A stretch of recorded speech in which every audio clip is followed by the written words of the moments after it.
Buenos días, chicos. Si están viendo esto es porque si están viendo esto es porque me salió. Porque es la primera vez que grabo la pantalla, lo que están viendo ustedes, la pantalla de mi computadora, a la vez que voy grabando la explicación. Voy a tratar de no hacerlo muy largo. Esta es justamente la última clase antes de la Semana Santa. Mi idea es que tengamos esta clase, que es toda una explicación, que la van a encontrar en el cuadernillo, en las páginas que yo le he indicado en el aula virtual.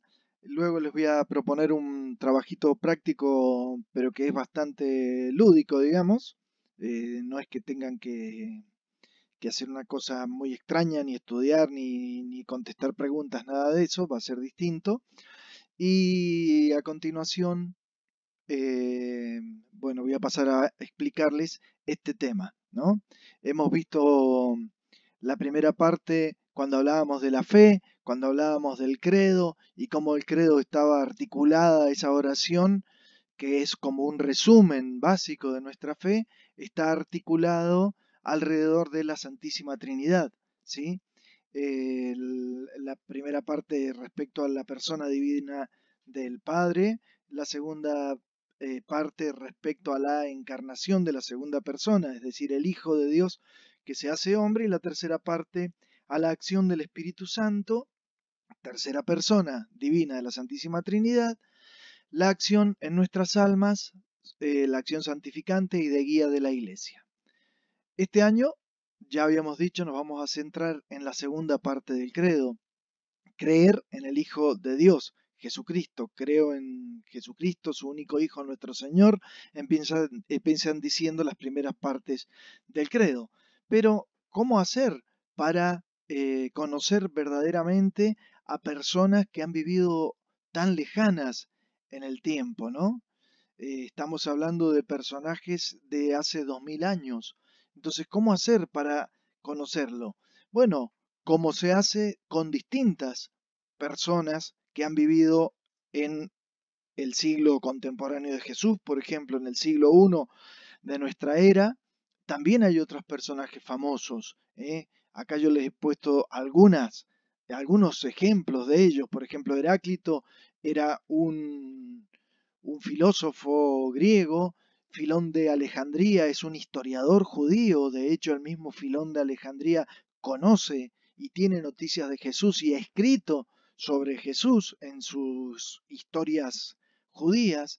Acá lo vemos a Séneca, otro maestro y filósofo griego del primer siglo y que fue también enseñaba o era asesor de emperadores romanos, como por ejemplo Nerón, que acá lo vemos, un emperador del primer siglo que fue uno de los que hizo en ese primer siglo las más despiadadas persecuciones a los cristianos, matando muchos cristianos, incluso estaba tan loco, dicen que prendió fuego Roma y le echó la culpa a los cristianos.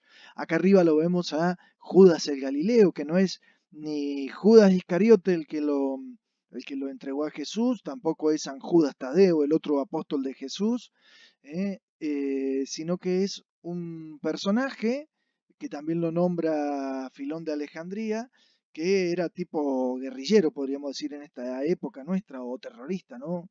Le gustaba o hacía revueltas contra el poder romano. Y acá a la derecha lo tenemos a Ovidio, que es un poeta también de la antigüedad. ¿Cómo llegamos al conocimiento de todos estos personajes? Y generalmente por la literatura propia de su época principalmente, ¿sí? No hay demasiada literatura de aquella época para conocer a determinados personajes. De hecho, dicen los historiadores serios que el personaje sobre el cual hay más literatura de aquella época es el mismo Jesucristo. Tenemos mucho más literatura que hable de aquella época, no literatura actual, que hable sobre Jesús. No solamente literatura de origen cristiano, es decir, de los seguidores de Jesús, que alguno podría decir, bueno, capaz que mintieron y se inventaron todo esto, sino también de historiadores romanos o judíos, como veíamos a Filón de Alejandría. No hay, dicen los historiadores actuales serios, no hay personaje de la antigüedad que tenga más material sobre el escrito que del mismo Jesús. Ahora bien, para poder comprender y juzgar a personas que han vivido hace 2000 años, es necesario también que nos demos cuenta que debemos estudiar el lugar donde, básicamente, donde se manejó en su vida, cómo era la región, cómo era la cultura, qué pensaba esa gente, esa sociedad, cuáles eran los problemas políticos, religiosos, cómo era la literatura de la época, en fin, tenemos desde el punto de vista de las ciencias históricas una gran cantidad de herramientas para poder conocer a una persona, ¿sí? Vamos a ir a nuestro lugar básico que tenemos que leer para conocer la historia de Jesús de Nazaret.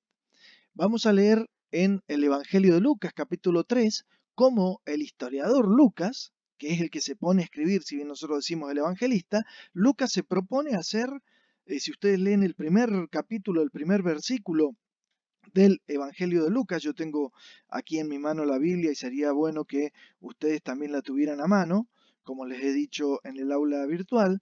Si ustedes buscan en el capítulo 1 del Evangelio de Lucas, acuérdense que el Evangelio de Lucas es el tercero de los evangelios, el tercer libro del Nuevo Testamento, Mateo, Marcos, Lucas y luego vendrá Juan. Apenas arranca el Evangelio de Lucas, si ustedes lo leen, capítulo 1, versículo 1 dice Lucas: muchos han tratado de relatar ordenadamente los acontecimientos que se cumplieron entre nosotros, tal como nos fueron transmitidos por aquellos que han sido desde el comienzo testigos oculares y servidores de la palabra.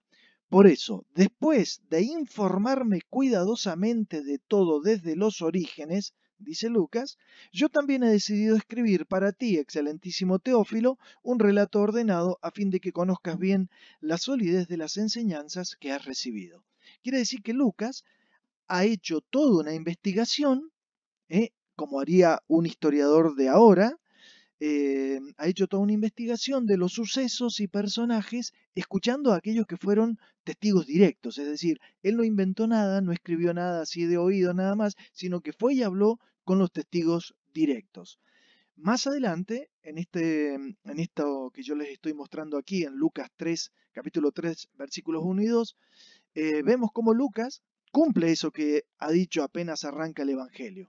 Y acá cuenta, dice, ya hablando más adelante cuando va a empezar a contar la vida pública de Jesús, empieza hablando de Juan el Bautista, este primo de Jesús que hace de precursor. Empieza Juan el Bautista a decir, ya está por venir aquel que había sido anunciado por los profetas. Entonces dice Lucas, el año 15 del reinado del emperador Tiberio, cuando Poncio Pilato gobernaba la Judea, siendo Herodes tetrarca de Galilea, su hermano Felipe, tetrarca de Iturea y Traconítide, y Lisanias, tetrarca de Abilene, bajo el pontificado de Anás y Caifás, Dios dirigió su palabra a Juan, hijo de Zacarías, que estaba en el desierto. Este Juan es Juan el Bautista.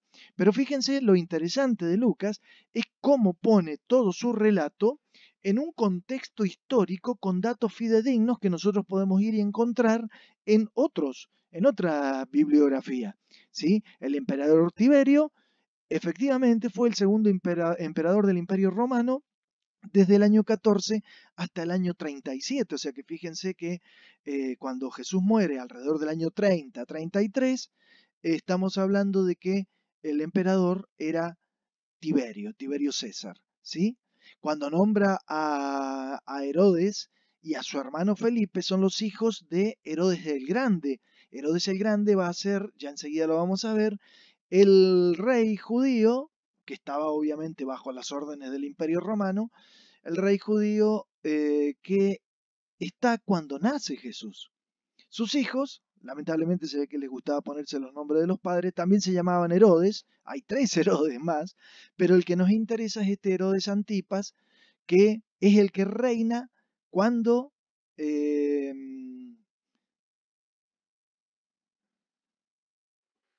es el que reina cuando Jesús, en la época de Poncio Pilato, es tomado preso y luego ajusticiado y muerto en la cruz. ¿Sí? De hecho, reinó este Herodes Antipas desde el año 4 después de Cristo, es decir, cuando Jesús era muy niño, hasta el año 39 después de Jesús.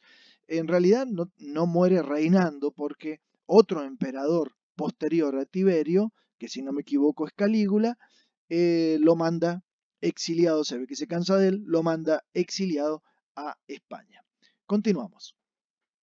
Esto que les estoy mostrando aquí es lo que era el Imperio Romano más o menos en la época de Jesús.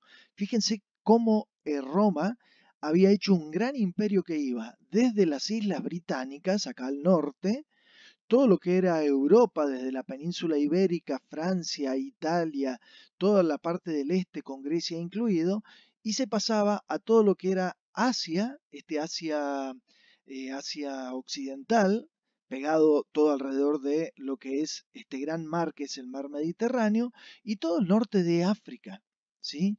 Lo que era el antiguo Egipto también era parte del Imperio Romano. El Imperio Romano que había sido construido sobre lo que había quedado del antiguo Imperio helénico o griego que había hecho gigantesco Alejandro Magno. Bueno, Alejandro Magno había muerto muy joven, el imperio de Alejandro Magno se divide en cuatro, finalmente empieza a crecer Roma y termina Roma tomando todo ese imperio. Pero la cultura griega queda en toda esa época, en esa zona. De hecho, el idioma griego básico era el que hablaba la gente como idioma del imperio, es lo que diríamos hoy día el inglés para el mundo, ¿no?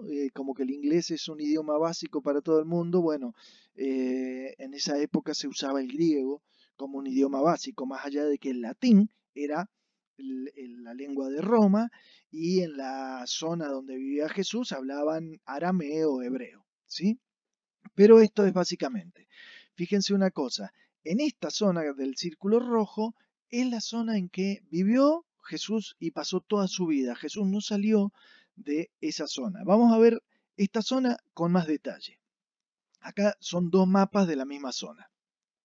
Esta parte celeste, el gran mar Mediterráneo, y la costa, ¿sí? Fíjense que ya el año pasado habíamos hablado de tres regiones principales. Galilea al norte, Samaria en el medio y Judea al sur, ¿sí? Habían quedado los nombres Judea y Samaria de los antiguos reinos judíos. Acá podemos ver en la zona de Galilea el mar o lago de Galilea, también llamado mar de Tiberíades, ¿sí?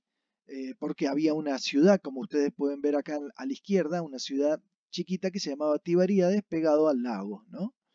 Después, a partir de acá, viene el río Jordán, que une el lago de Galilea con el mar Muerto.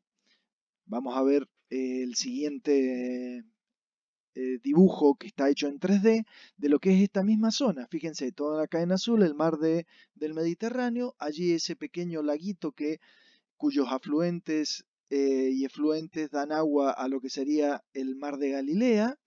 Toda esta zona sería Galilea. Aquí en el medio tenemos lo que se llaman las montañas de Judea. Hay como un paso acá, como un valle que une toda la zona del norte del Mar Muerto con la zona del Mediterráneo. Aquí en esta zona va a estar la famosa ciudad de Cesarea de Filipo que hicieron los emperadores, que era donde llegaban los barcos que venían de Roma para poder ir hacia Jerusalén. Y acá en esta zona tenemos bueno, dijimos el río Jordán y el Mar Muerto, ¿sí? El Mar Muerto está mucho más abajo, obviamente, que el Mar de Galilea, por eso el agua del Jordán fluye hacia él, e incluso se dice que está como 400 metros su nivel más abajo que el nivel del mar Mediterráneo, lo cual implica que hay una gran depresión en esta zona. Estas montañas son las montañas donde acá en el medio están Jerusalén, Belén, por aquí está Samaria y acá al norte están todas las ciudades de Galilea, incluida Nazaret. Volvemos al mapa anterior, fíjense, en la zona de Galilea podemos encontrar como importante la ciudad de Nazaret, donde vivirá Jesús gran parte de su vida, la ciudad. Uno cuando dice ciudad lo está hablando con las palabras de ahora, eran pueblitos, ¿no? Magdala, de donde era la famosa María Magdalena, Cafarnaún, Caná, donde hizo Jesús el primer milagro de las bodas de Caná, ¿sí? Estos distintos lugares por donde anduvo Jesús. Acá arriba, en esta zona que dice Traconítide, hay otra Cesarea de Filipo, porque había dos. Esta que yo les nombré antes es la Cesarea marítima y esta otra es la Cesarea, diríamos, continental, que está más adentro, ¿sí? Se ve que, ¿por qué le ponían Cesarea? No por cesárea, no es por eso. Cesarea era porque siempre estas ciudades estaban en honor de los Césares, ¿no? Tenían nombres del Imperio Romano. Bueno, acá vemos Samaria y acá vemos en Samaria, porque es importante, porque Jesús, para venir de Galilea a Jerusalén, atravesaban toda esta zona de montañas. Había otro camino que venía por afuera, que era más seguro. ¿Por qué digo más seguro? Porque si bien era más largo, no se pasaba por la zona de montañas, donde generalmente habían muchas bandas de ladrones. Por eso es que tenían tanta mala fama también los samaritanos, que no se llevaban para nada bien con los judíos. Por eso es que los samaritanos muchas veces Jesús pasa por ahí y a veces lo ponen, ustedes se acordarán de la parábola del buen samaritano. Para nosotros es samaritano sinónimo de alguien que hace un bien por otro, pero en esa época samaritano era sinónimo de ladrón. Así que es interesante que lo sepamos eso. Más abajo, en la zona de Judea, tenemos la capital Jerusalén, la ciudad de Jericó, que fue la primera que cuando veíamos el año pasado cuando Moisés viene por acá, Moisés muere enfrente de Jericó y Josué entra y es la primera ciudad que conquista de lo que sería la tierra prometida. Cerca de Jerusalén está Belén, donde tuvieron que ir María y José con el burrito mientras María estaba embarazada para ir al censo que el emperador había pedido y ahí nace Jesús. Y acá está Emaús, otro pueblito que aparece nombrado en, en los evangelios, cuando Jesús, después de muerto y resucitado, se le aparece a unos discípulos que iban camino de Emaús. ¿Sí?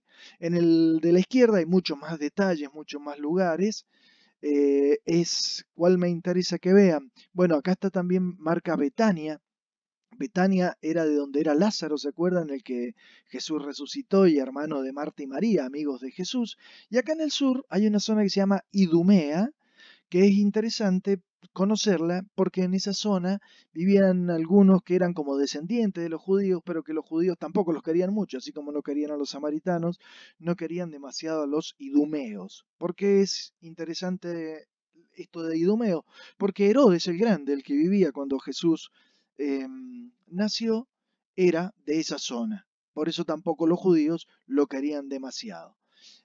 Pompeyo un general romano, había invadido y conquistado Jerusalén en el año 63 antes de Cristo, y toda esa parte que pasa a ser poder de Roma, ¿cómo lo manejaban? Con un procurador, como fue Poncio Pilatos en la época de Jesús, que tenía un pequeño ejército asentado en Jerusalén, pero como era un lugar muy grande, elegían algún personaje medio de estos que le gustaba el dinero y que podían hacer cualquier cosa con tal de recibir plata, y lo elegían y lo ponían como rey, y así es que eligieron a Herodes el Grande, y entonces Herodes mantenía a raya a los judíos, les cobraba impuestos, se dejaba una parte de los impuestos para él y otra parte se la mandaba a Roma, ¿sí? Julio César lo había nombrado a Herodes, procurador de Judea, en el año 47 a.C. y Marco Antonio el emperador lo termina siendo rey de Judea en el año 40, ¿no? Él fue el que nombró a su hijo Herodes Arquelado como sucesor, porque muere este Herodes el Grande en el año 4 después de Cristo. Como ustedes ven, cuando él muere, el emperador que está, que es César Augusto, divide el reino en tres partes.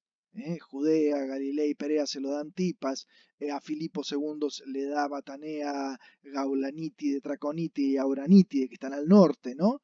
Y a Judea se lo da a Arquelado. Pero ¿cuál es el que nos interesa? Herodes Antipas, que era el rey o tetrarca de Galilea en la época que muere Jesús y que es uno de los que participa en el juicio a Jesús. Muy bien, acá tienen un dibujo de lo que era Jerusalén en los tiempos de Jesús. Lo que dominaba Jerusalén es casi una montaña, ¿no? Lo que dominaba principalmente arriba era este templo de Jerusalén, que medía, como para que ustedes se den una idea de lo grande que podía ser la ciudad, no era tan grande. Este cuadrado de lo que sería toda la zona del templo era más o menos como la Plaza Independencia. Así que así, 4 manzanas, como es la Plaza Independencia nuestra de Mendoza. Luego alrededor podemos ver la Fortaleza Antonia, que era donde estaba Poncio Pilatos. Esto que dice Vía Dolorosa sería el camino que hizo Jesús con la cruz hasta el Monte Calvario, donde fue crucificado en las afueras de lo que es la muralla de Jerusalén. No se mataba dentro de Jerusalén porque era ciudad santa, se los mataba afuera. Acá vemos el palacio que Herodes Arquelao, usaba cuando venía, porque él vivía en Galilea, ya tenía un palacio, pero cuando venía estaba acá en el palacio de Herodes, que es donde también llevaron a Jesús la noche del juicio. Y el sumo sacerdote de los judíos, que era como el jefe religioso, vivía aproximadamente en esta zona. Acá arriba vemos que en las afueras también está lo que se llama el Monte de los Olivos, ¿sí? Que era donde Jesús también solía ir a juntarse con sus discípulos a rezar, y donde la noche antes, o sea, antes de que lo tomen preso, él hace su oración y que dicen que lloraba lágrimas de sangre y sudor de sangre cuando lo estaban por crucificar. Acá les voy a mostrar el templo de Salomón. Nosotros el año pasado habíamos dicho que Salomón fue el que construyó el templo, no había sido el rey David, sino el rey Salomón. Este fue el templo que hizo el rey Salomón.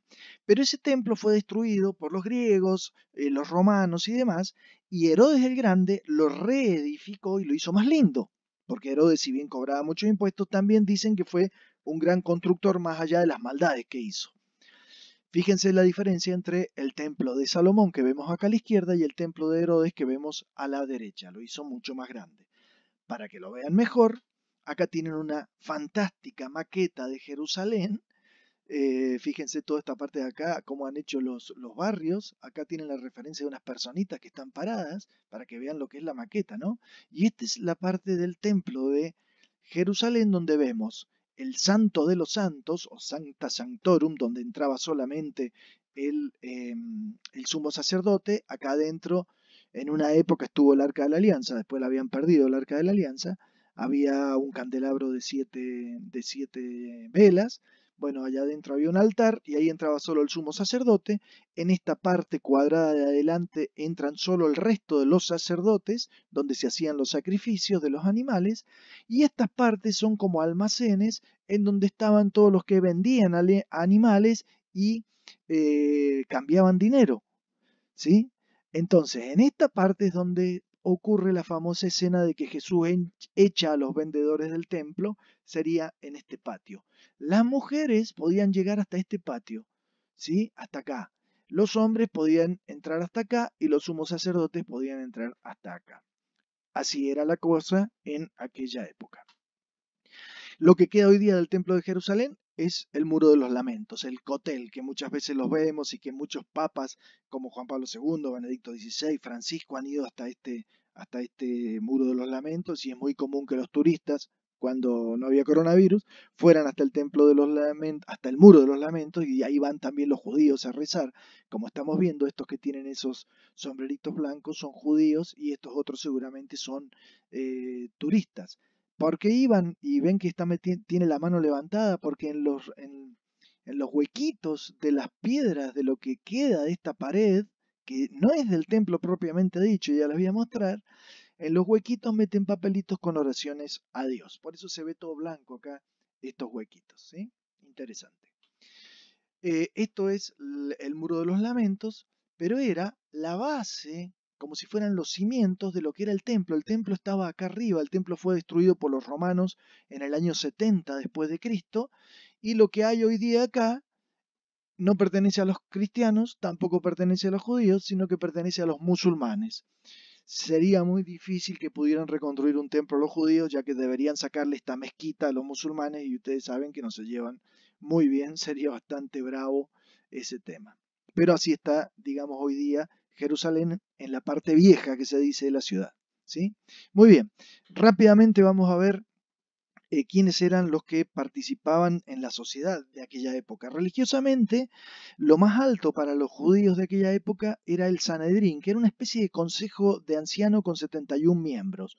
¿Quién estaba como presidente de ese consejo de anciano? El sumo sacerdote, ¿sí? Que en la época de Jesús fue Anás del año 6 al 15 y después el yerno de Anás, Caifás, del año 16 al 37. El sumo sacerdote Caifás es el que lo acusa a Jesús para que los romanos lo crucifiquen a Jesús. ¿Sí? Eran los aristócratas, eran los que tenían plata, ¿no? También estaban los ex sumos sacerdotes que participaban de este Sanedrín y los sacerdotes, escribas, doctores de la ley, la mayoría de ellos pertenecían al partido de los fariseos, que era una especie de partido religioso que había en esa época, ¿sí? Ya vamos a ver después de Semana Santa en detalles quiénes eran los fariseos, porque también habían fariseos, saduceos, celotas y demás, que enseguida por ahí los nombro. Instituciones judías, habían 3 fiestas de peregrinación. La fiesta de Pascua, una vez al año para la Pascua los judíos iban a Jerusalén, ¿sí? Y la Pascua para ellos, para los judíos, era la conmemoración de la liberación de Egipto por parte de Moisés, como el Éxodo, ¿no? Duraba 8 días, siempre alrededor de la primera luna de primavera, por eso como la luna cae, la luna llena cae en distinto tiempo, ustedes van a ver que por eso es que se mueve la fiesta de Pascua también para nosotros, porque se mira la primera luna de la primavera del hemisferio norte, que sería la primera luna del otoño del hemisferio sur. Después tenían la fiesta de Pentecostés, ¿sí? Que para nosotros cristianamente es la fiesta de la venida del Espíritu Santo, pero ya existía de antes, que era una fiesta agrícola de la cosecha y que luego se transformó como en la conmemoración de la alianza de Dios con Moisés y su pueblo y en la entrega de la ley y de los 10 mandamientos. Y después había otra fiesta que le gustaba muchísimo a los chicos, que era la fiesta de las tiendas o de las chozas, que recordaba cuando ellos vivían en el desierto camino hacia la tierra prometida. Entonces, ¿por qué le gusta a los niños? Y porque hacían carpitas alrededor de Jerusalén con fuego. Estaban una semana a mediados de octubre haciendo campamento y bueno, eso le gustaba mucho a las familias. ¿Qué otras instituciones además de las fiestas tienen? Bueno, el templo de Jerusalén, como ya lo vimos, la ley y los 10 mandamientos, pero la ley es mucho más que los 10 mandamientos. Después el día sábado, que era el día en que no hacían absolutamente nada. De hecho, las mujeres tenían que cocinar la comida del sábado el día anterior, antes de la tarde, porque el viernes a la tarde ya comienza el sábado para ellos, ¿sí? Y la circuncisión como signo de la alianza a los niños varones a los 8 días, sería a modo de bautismo nuestro, no es lo mismo, pero digo para que ustedes vean, la pertenencia al pueblo judío se hacía a través de este hecho de la circuncisión a los varones a los 8 días de nacimiento. A Jesús mismo también se lo hicieron cuando era chico. Y el otro lugar importante era la sinagoga, porque ellos tenían el templo de Jerusalén, pero al templo iban solamente a hacer los sacrificios de los animales. Pero la enseñanza de la Biblia y la enseñanza de sus rabinos, que eran sus sacerdotes, se hacía en otras, y no son iglesias, pero en otros edificios que se llamaban sinagogas, que era donde se leía los libros de la ley. Fíjense acá, los libros, este es un libro actual, pero este de la izquierda es los libros en rollo, como se usaban antiguamente. Bien, rápidamente los grupos religiosos de la sociedad, fíjense cómo era la situación social. Las clases dirigentes, estamos hablando del pueblo judío, la clase dirigente, dijimos, eran prácticamente el Sanedrín, el sumo sacerdote. Después estaban los saduceos y los fariseos, que eran como grupos que tenían distintas maneras de ver las cosas y creían en unas cosas y en otras. Por ejemplo, los saduceos no creían en la resurrección y los fariseos sí. ¿Sí? Los saduceos no creían en los ángeles, los fariseos sí. Los escribas eran los que sabían escribir, ¿sí? Y los sacerdotes eran los encargados del servicio en el templo. Luego estaba el pueblo en el medio, entre esta clase dirigente, y los más pobres, que eran los marginados. ¿A quienes se marginaban? No solamente a los pobres, sino que se marginaba también a los enfermos, a los minusválidos, a los pobres que no tenían nada, pero también se marginaba a los publicanos, es decir, ¿quiénes eran los publicanos? Los pecadores conscientes, que todo el mundo sabía que eran pecadores. ¿A quiénes se consideraba pecador? Y se consideraba pecador, por ejemplo, a los recaudadores de impuestos, que esos eran los publicanos. ¿Por qué? Porque recaudaban impuestos para Roma, entonces eran rechazados y marginados. Y también a los gentiles. ¿Quiénes eran los gentiles? Los que no eran judíos, es decir, los extranjeros. ¿Sí? También está la corte real, muy separado del resto, que se llevaba mal y era una tirantez constante entre los religiosos del Sanedrín y la corte real, que era Herodes, por ejemplo, que tenían estos palacios en el norte cerca de Tiberíades y en Jerusalén. Los ricos, que eran los que vendían trigo, vino, aceite, ¿no? Toda la nobleza sacerdotal, que eran los dueños de las tierras y los que manejaban el templo, y había una especie de clase media que eran artesanos, comerciantes, y los sacerdotes, la mayoría, eran de clase media y media baja, eran 18.000, o sea que les tocaba una vez cada 3 o 4 meses servir en el templo y poder cobrar, entre comillas, algo de lo que del servicio del templo. Así que tampoco era gente muy rica que digamos. El padre de, volviéndome para atrás, el padre de Juan Bautista era uno de estos sacerdotes, Zacarías, uno de estos sacerdotes medios pobres que daban el servicio de vez en cuando en el templo. Entre los pobres, por eso también ponemos a los doctores de la ley, porque eran gente que conocía la ley y se ganaba el día enseñando la Biblia, ¿sí? Y las mujeres también estaban considerados como algo menor en la clase social, eran bastante marginadas, ¿no? Dependían del padre hasta los 12 años y a partir de ahí ya les buscaban esposos, que no quiere decir que se fueran a vivir directamente con el esposo, porque había una especie de noviazgo que le llamaban desposorio un año después. Es decir, que una chica entre los 12, 15 y 16 años ya se daba para casarse. Por eso María, cuando el ángel le anuncia que va a ser la madre de Jesús, dice la Biblia que ella estaba desposada con José, pero no vivían juntos todavía. Era una especie del tiempo de noviazgo previo a vivir juntos. No tenía muchos derechos, evidentemente, la mujer en esa época, porque de hecho el que podía dar un acta de divorcio, es decir, divorciarse la mujer era el hombre, la mujer no podía divorciarse. Pero cuando se divorciaba el hombre, la mujer quedaba sola y si no podía volver a la casa de los padres, la pobre prácticamente no tenía cómo vivir. Si no había tenido hijos, peor todavía. Y por último, por supuesto, los mendigos que estaban a las puertas de los palacios, a las puertas de las oficinas, a las puertas del templo. ¿Sí? Acá vemos rápidamente otro mapa con el contexto sociopolítico y religioso de Palestina, que esta pantalla me gustaría que la pongan como título en la carpeta, pongan arriba la fecha en que lo hagan, que lo pueden hacer después la otra semana si quieren, pero déjenlo la fecha en que lo hagan, la frase de la semana, que ya les he puesto la de esta semana, y después dibujan este cuadrito de la manera que quieran, puede ser uno arriba de otro, no hace falta que esté uno al lado de otro como vemos acá, ¿sí? Pero como para que vean el contexto sociopolítico religioso de Palestina en los tiempos de Jesús.